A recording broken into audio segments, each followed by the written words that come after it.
پھر زمین کو بناتا ہے، تیار کرتا ہے، اس مقدار میں اس کو پانی لگاتا ہے، اس مقدار میں اسے کھاد دیتا ہے، پھر اس میں بیج ڈالتا ہے کہ ہاں اب اس سے فصل ہوگی، اچھی فصل ہوگی۔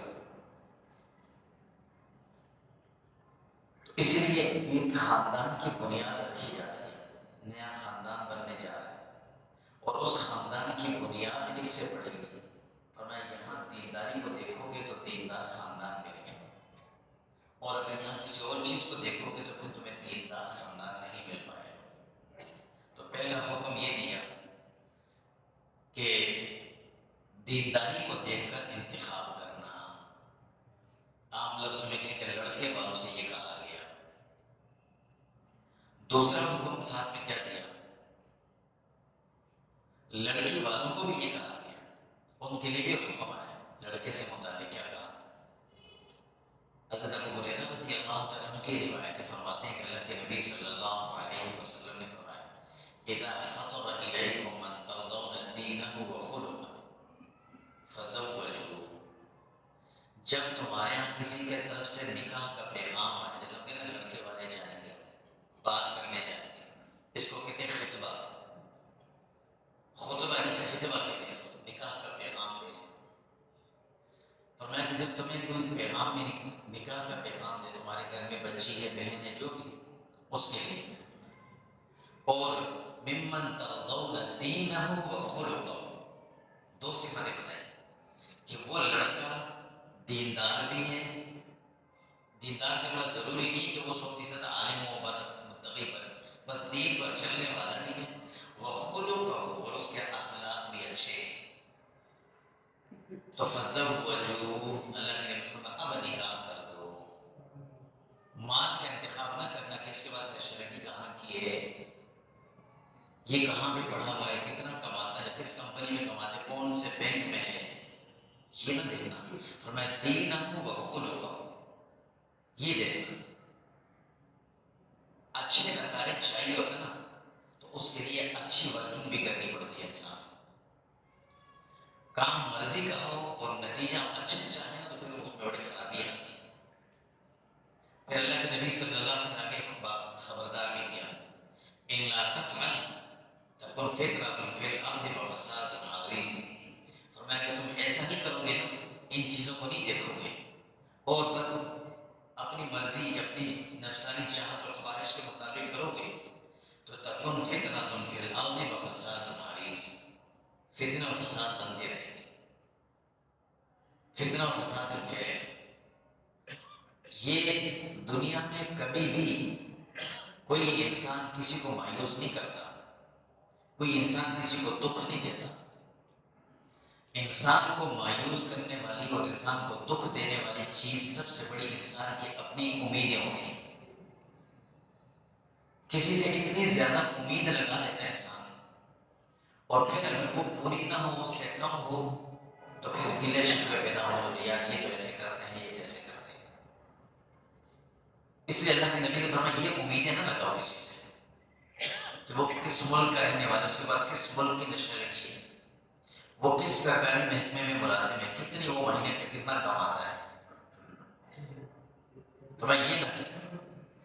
دوسرا ادب کیا بتایا، اس سے دوسری شرط جو بتائی وہ یہ بتائی کہ جن دو افراد کو جو نکاح کے ذریعے، جس رشتے کے ذریعے جب یہ جڑیں گے، آپس میں ایک بنیں گے، آپس میں ابھی تک تو غیر ہے، غیر نامحرم ہے، اجنبی ہے، تو ان سے یہ کہا گیا کہ ایک نظر اگر ایک دوسرے کو دیکھ لیں تو اس کی بھی اجازت ہے، بلکہ اچھا ہے۔ یہ عموماً جو بعد میں شکل آتے ہیں، نعوذ باللہ کچھ لوگ اسی لیے ان کو تو ان کی آنکھیں ایسی ہیں، اس کے ہاتھ ایسے ہیں، وہ تو بات ایسی کرتی ہیں، یہ باتیں نہیں ہونی چاہیے۔ اللہ کے نبی فرماتے ہیں دیکھ لینا چاہیے۔ حضرت جابر رضی اللہ تعالیٰ عنہ کی روایت فرماتے ہیں اذا خطب احدکم المرأة، جب تم کسی خاتون کے لیے نکاح کا پیغام بھیجو، کتنے لڑکے والے دیکھنے جاتے ہیں، جا رہے ہیں، فَإِنِ اسْتَطَاعَ، اگر ممکن ہو، لازمی نہیں ہے، ممکن ہو، أَن يَنظُرَ إِلَىٰ مَا يَدْعُوهُ إِلَىٰ نِكَاحِهَا فَلْيَفْعَلْ، جس سے تم نکاح کرنے کا ارادہ ہے، جا رہے ہو، اگر اسے دیکھنا ممکن ہو تو ایک نظر دیکھ لینا چاہیے، فلیفعل، فرمایا سے کر دیکھ، اس کی بھی اجازت ہے، لیکن دیکھنے کا مطلب یہ نہیں ہے کہ پھر واپس آ کر اگر بات نہ کریں تو پھر عیب نکالنا شروع کر دیں۔ عموماً دیکھیں، یہ اللہ رب العزت نے شریعت میں جو احکامات دیے ہیں اس کی ایک بڑی حکمت ہے۔ شریعت میں ہر جگہ مرد کو کیوں مخاطب کیا گیا؟ کسی جگہ قرآن میں عورت کو مخاطب کر کے نہیں کہا عورت و نماز میں، ایک ضمنی طور پر آیا، لیکن یا ایھا الذین آمنوا یا ایھا الناس جہاں بھی دیکھیں مردوں کو مخاطب کیا۔ کچھ جگہ ایسی ہوتی ہیں کہ جو کام مردوں کے کرنے کے ہوتے ہیں اس میں خواتین کی مداخلت معاملات کو خراب کرتی ہے۔ ہم جب خود اپنے معاشرے میں سوچیں نا، ہمارے گھروں کے اندر جو لڑائیاں ہوتی ہیں کس کی ہوتی ہیں، خاندانوں میں ناراضگی پیدا ہوتی ہے کس کی بنیاد پر؟ اس لیے کہ مردوں والے کام خواتین کے سپورٹ کرتی ہے۔ پھر ایسی پہلے تعریفوں کے پل باندھنا اور بات نہ بنے، یا بہو بن کے آگے اور گھر میں لڑائی ہو گئی تو جتنی تعریفیں کی تھی ان کی ڈبل عیب نکالنا شروع، وہ ایسی ہیں، وہ ایسی ہیں، اس کی شکل ایسی ہے، اس کی بات ایسی ہے، اس کی اخلاق ایسی ہے، ان کا خاندان ایسے ہیں، ان کی تربیت کرنے والا کوئی نہیں ہے، کو بتانے والا کوئی نہیں ہے، یہ ساری چیزیں عیب نکالنا شروع۔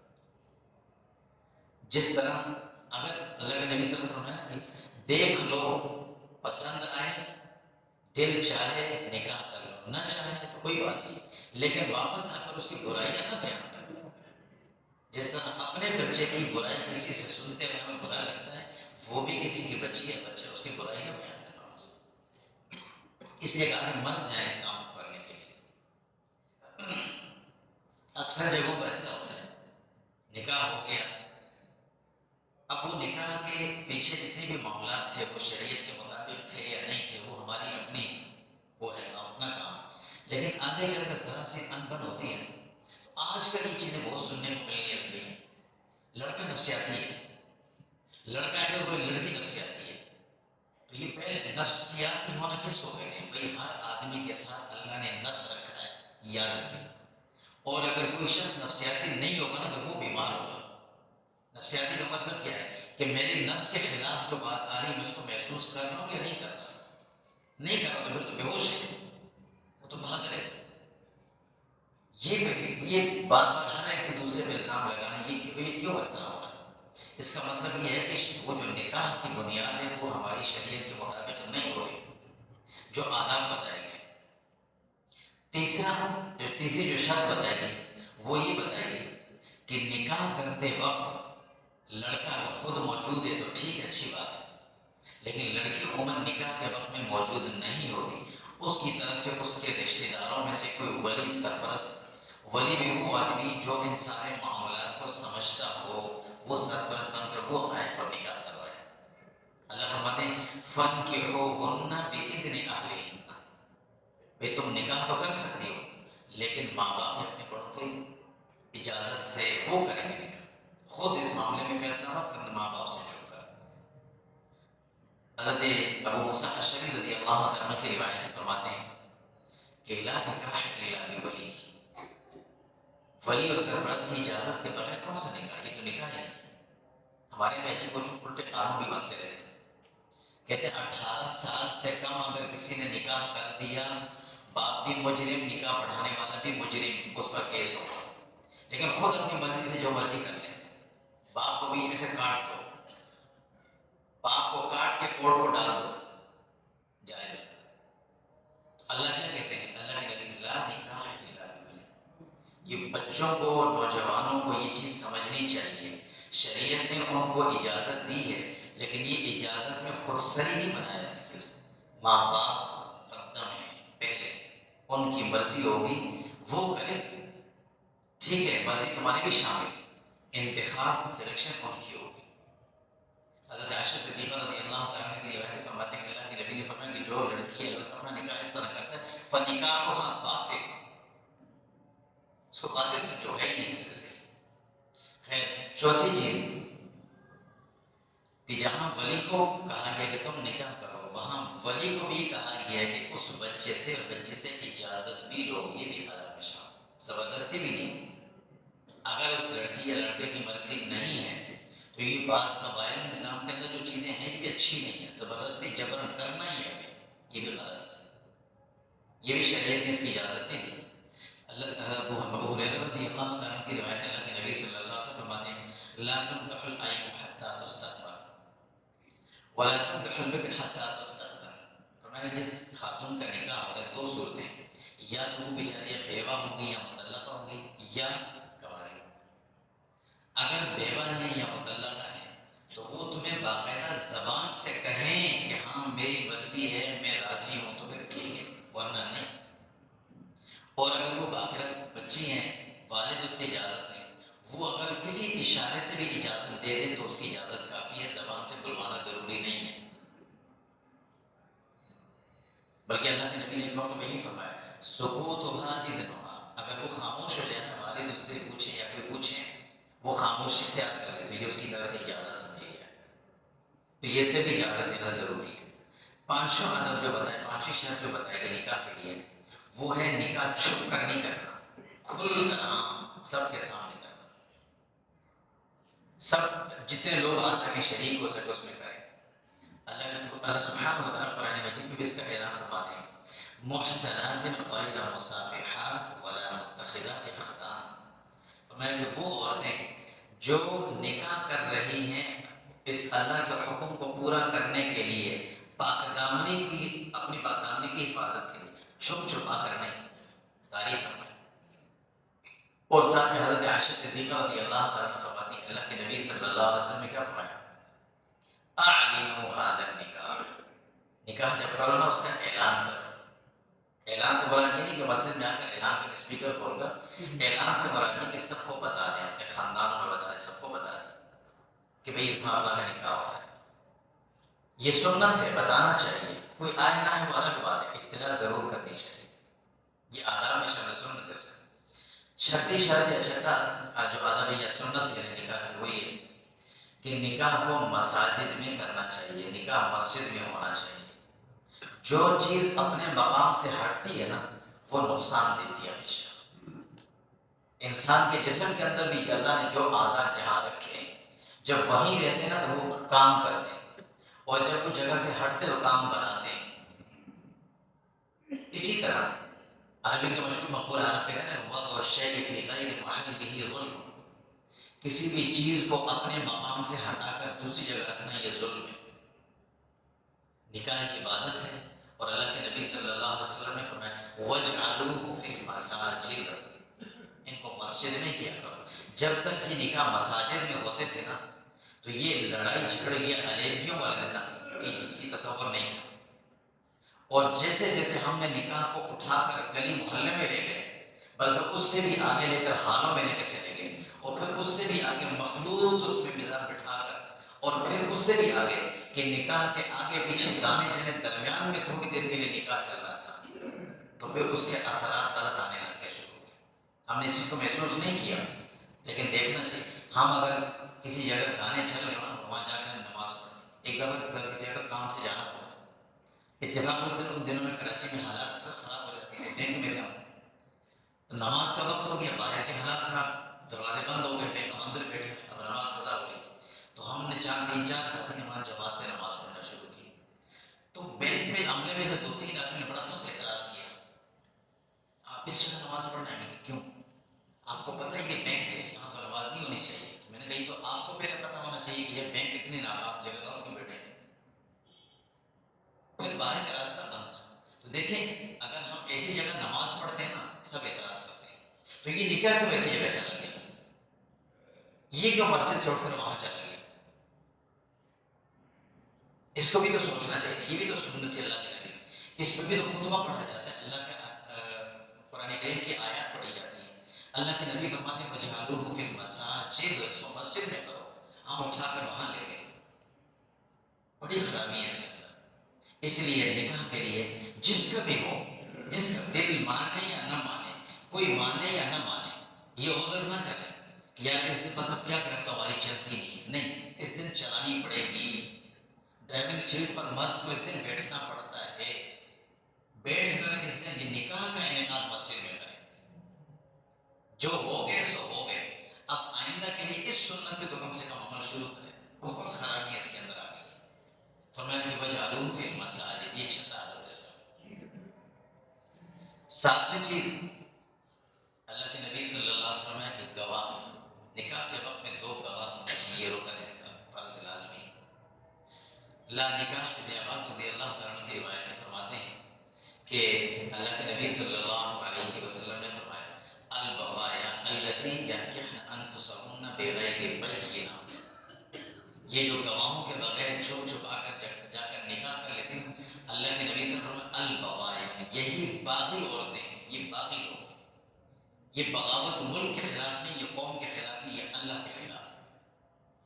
اس لیے فرمایا گواہوں کی موجودگی میں نکاح. لا نکاح الا بشاہدین، فرمایا کہ 2 گواہ نہیں ہوں گے تو نکاح ہوگا ہی.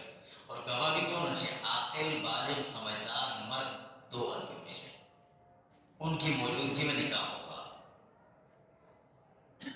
پھر ساتویں چیز ہے، بلکہ اسی کو دوسرا اس میں 8ویں چیز ہے مہر. مہر جو ہے یہ نکاح کا حصہ ہے لازمی. اس کو بھی سمجھنے سے متعلق بہت افراد و تفریق پائی جاتی ہے. کہیں تو لوگ کہتے ہیں کہ یار مہر فاطمی ہونا چاہیے. نکاح سنت نہیں ہونا چاہیے لیکن مہر فاطمی ہونا چاہیے. اس بات کو سمجھ لیں. نکاح نبی کے طریقے کے خلاف ہو بے شک. مہر کون سا ہونا چاہیے؟ فاطمی. کون سا مہر ہے جو 32 روپے پتنی آتا ہے؟ یہ سب جھوٹ ہے، ایسا کچھ نہیں تھا. وہ 32 اوقیہ تھے، یہ درہم تھے، دنانیر تھے، سونے کے بنتے تھے. اس کو بھی دیکھو، اس سے یہ روپیہ ہمارا نہیں چلتا تھا، اس سے درہم و دینار چلتا تھا. اور یہ بھی کوئی پکا نہیں ہے. احادیث مبارکہ میں اللہ کے نبی صلی اللہ علیہ وسلم نے جتنے نکاح پڑھائے ہیں، آپ نے اپنی بیٹیوں کے نکاح کروائے، آپ نے اپنے نکاح کیے، یعنی آپ کے ازواج مطلق جتنے بھی نکاح ہوئے سب تمام کے تمام سوائے ایک 12.5 اوقیہ چاندی ہوتی تھی. 12.5 اوقیہ چاندی. اور اس کی تفصیل حضرت عمر رضی اللہ تعالیٰ نے اپنے خطبے میں ارشاد فرمائی. جب حضرت عمر نے دیکھا کہ لوگ اس چیز میں بڑے افراط و تفریط سے کام لے رہے ہیں تو حضرت عمر رضی اللہ عنہ لوگوں کو جمع کیا، خطبہ دیا. خطبے میں فرمایا دیکھو مہر زیادہ رکھنا کوئی عزت والی بات نہیں ہے. کہتے 20 لاکھ لکھ دو، دینا کسی 40 لاکھ لکھوا دو، یہ نہیں. اللہ کے نبی صلی اللہ علیہ وسلم فرمانے لگے کہ اگر یہ عزت والی بات ہوتی نا تو دنیا میں سب سے بڑا مہر اللہ کے نبی صلی اللہ علیہ وسلم رکھتے. فرمایا کہ اللہ کے نبی صلی اللہ علیہ وسلم کی کسی بھی زوجہ کا نکاح 500 درہم سے زیادہ نہیں تھا، سوائے حضرت حبیبہ رضی اللہ تعالیٰ عنہ کے جو ایک تھی. وہ اس کی وجہ یہ تھی کہ ان کا نکاح نجاشی نے جو حبشہ ایتھوپیا کا بادشاہ تھا انہوں نے کیا تھا، اور مہر بھی انہوں نے ادا کیا تھا. وہ 4000 دینار دیا تھا، اس بادشاہ نے دیا تھا. باقی سب کا مہر حضور نے 500 درہم رکھا. یہ کیوں رکھا؟ مہر کا مقصد کیا ہے؟ پہلے یہ مہر ایک قرض ہوتا ہے، اور قرض جب تک انسان ادا نہیں کرتا وہ مقروض کہلاتا ہے. مقروض وہ الگ بات ہے کہ بینک کے قرضے پہ سود لگتا تو ہمیں فکر ہوتی ہے، بیوی کے مقروض پہ سود نہیں لگتا تو اس کو فکر نہیں ہوتی. یہ مقرض ہے.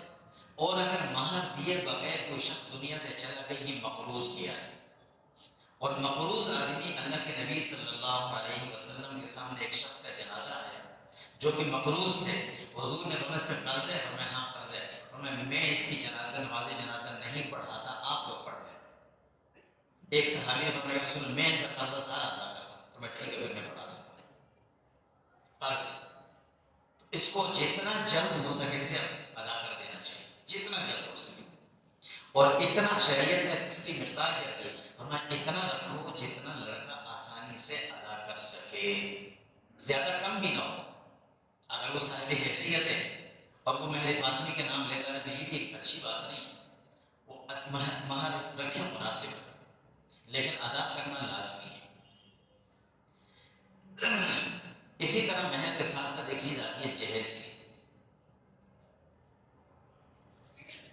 جو کہ نواں ایک رکن ہے. جہیز کیا چیز ہے؟ اب وہ تو یہ سمجھے کہ جہیز کا شریعت میں کوئی حکم نہیں آیا، کہیں پر نہیں ہے. اور اس چیز کو سمجھنا بھی چاہیے کہ آیا یہ لازمی بھی ہے کہ نہیں ہے. اگر ایک شخص صاحب حیثیت ہے، وہ اپنی بچی کو کچھ دینا چاہتا ہے تو وہ آدھی بادشاہت اسے دے دے، کوئی منع نہیں کرتا، نہ شریعت منع کرتی ہے، دے سکتا ہے۔ ایک آدمی صاحب حیثیت نہیں ہے، کچھ بھی نہ دے، یہ جو اپنی بچی اٹھا کر دے رہا ہے، یہ کم ہے کیا؟ یہ تھوڑا ہے؟ سب سے بڑی چیز جو اٹھا کر وہ دے رہا ہے دوسرے کو، آگے والوں کو اس بات کا احساس ہونا چاہیے۔ لیکن جہیز کا مطالبہ کرنا یا اس کی سوچ رکھنا، یہ تو گناہ ہے، یہ تو گناہ ہے۔ ہاں، والد اپنی بچی کو جو مرضی دے دے، حضور صلی اللہ علیہ وسلم نے حضرت فاطمہ رضی اللہ تعالیٰ عنہ کو جب رخصت فرمانے لگے تو حضرت علی کو بولا، فرمایا تمہارے پاس کیا ہے؟ کچھ نہیں، کوئی چند چیزیں، فرمایا یہ بیچو، ایک چھوٹی سی انگوٹھی بنوائی حضور کے لیے، حضور نے حضرت فاطمہ کے لیے، اور باقی کہا کہ اپنے اخراجات کر لینا اس سے۔ اور حضرت فاطمہ رضی اللہ تعالیٰ عنہ کے لیے 3-4 چیزیں بنائی تھیں، ایک چادر دی بڑی سی، ایک تکیہ دیا، اور ایک پیالہ تھا، فرمایا بیٹے یہ لے جاؤ، یہ دے دیا اس کو۔ اور بعد میں حضور کے پاس جو کچھ آتا تھا حضور ان کے لیے تحفے کے طور پر بھیج دیا کرتے تھے۔ یہ مقرر کر دینا کہ اتنا جہیز یا لازمی کرنا، دیکھیں اس کی وجہ سے بہت سے گھروں کے اندر شادیوں میں رکاوٹ بن رہی ہے، اور یہ ہمارا آج کا ظالم معاشرہ اس کو رکاوٹ بن رہا ہے۔ ہم نے لازمی بنا لیا، کوئی مطالبہ کرے یا نہ کرے، کیوں؟ کہتے ہیں آگے والے لڑکی کو بھی تانا دیں گے، لے کر کے آئیں گے۔ یہ تانے دینے والے اس بات کو سمجھ لے کہ پوری ایک انسان، جانور کو بیچنا آسان ہوتا ہے۔ بعض دفعہ دیکھا نا کہ گھروں میں کوئی جانور پالتے ہیں، کتا بھی اگر پالتے ہیں، وہ کسی کو دے رہا ہوتا ہے نا تو دل دکھتا ہے، یار میں نے اس کو گھر میں پالا ہے، بلی کو میں نے پالا، دل دکھتا ہے کہ میں کسی کو دے رہا ہوں یا بیچ رہا ہوں یا اسے جا کے جنگل میں چھوڑ رہا ہوں۔ تو انسان جب پکڑ کے ایک آدمی دوسرے کو دے رہا ہے، جس کو ساری زندگی پالا، آگے والا اس کو تانا دے کر کیا لے کر، جیتی جاتی جان لے کر یہ، تو اس چیز کو بھی سمجھنا چاہیے۔ پھر اس کے ذمن میں اچھا یہ بات بھی ذہن میں رہی کہ جہیز کے ساتھ ساتھ وراثت کے معاملے میں بھی ڈنڈی نہیں مارنی چاہیے۔ اگر ایک آدمی کروڑوں کا جہیز دے بچی کو اور وراثت میں حق نہ دے، یہ گناہ گار ہے۔ جہیز میں کچھ نہ دے، وراثت میں اپنی بچی کو پورا دے دے، یہ اللہ کے نبی کے نزدیک صحیح اور نیک ہے۔ وراثت میں اس کا حق اس کو پورا دینا چاہیے۔ اور 10واں جو آخری آدم اس سے ہے ولیمہ۔ ولیمہ بھی سنت عمل، کوئی فرض نہیں، واجب نہیں، سنت ہے۔ اللہ کے نبی صلی اللہ علیہ وسلم نے فرمایا اولم ولو بشاء۔ عبد الرحمن بن عوف رضی اللہ عنہ کا نکاح ہوا، حضور نے پوچھا عبد الرحمن شادی کے لیے فرمایا کر لی، کہ ولیمہ نہیں کیا؟ کر لو، اولم، ولیمہ کرو فوراً، ولو بشاء، اگر تمہارے پاس سب کچھ ایک بکری ذبح کر کے کھلا کر دینا چاہیے، سنت۔ لیکن اس میں بھی ضروری نہیں ہے، لازمی نہیں ہے، اپنی حیثیت کے مطابق ادھار لے کر کرنا یہ غلط ہے، بعد میں آدمی اتار نہ سکے۔ اور پھر ولیمے کے لیے بھی کیا کہا؟ فرمایا کہ جب ولیمے کی دعوت کسی کو دی جائے تو اسے قبول بھی کر لینا چاہیے۔ ابن عمر رضی اللہ عنہ فرماتے ہیں اللہ کے نبی نے فرمایا اذا دعی احدکم الی الولیمہ فلیأتها، جانا چاہیے اس میں۔ اور دوسری بات میں انشاء اللہ، انشاء اللہ نہیں کھانا چاہتا تو نہ کھائے، بے شک طبیعت نہیں مانتی ہے، بیمار، لیکن جائے ضرور، اس میں شریک ضرور ہو، شرکت سب کو کرنی، لیکن اعضاء کو دیکھ کر غیر شرعی معاملہ ہے تو پھر نہ جائے، بے شک غلط چیزیں ہو رہی، پھر نہ جائے، بے شک کوئی گناہ گار نہیں، ویسے قبول کر لینا چاہیے، جانا بھی چاہیے، اور سنت طریقہ کر بھی لینا چاہیے، لیکن اپنی حیثیت کے مطابق۔ حضور صلی اللہ علیہ وسلم نے ازواج مطہرات کو نکاح کیے، ان میں ولیمے کیے، سیرت میں ہم پڑھتے ہیں کس طرح سے کیے، اس طرح اس انداز سے ہونا چاہیے۔ تو یہ وہ شرائط اور آداب ہیں کہ ان شرائط اور آداب کا خیال ہمیں رکھنا ہے۔ یہ شریعت کے احکامات کوئی دوسری امت نہیں ہے یہ ہمارے پاس کہ ہم پڑھ پڑھ کے ان کو سنائیں، وہ عمل کریں گے۔ ہم عمل شروع کریں گے تو ہمارے آنے والے نسل بھی عمل کرے گی، اور اگر ہم چھوڑ دیں گے تو آنے والے کو بھول ہی جائیں گے۔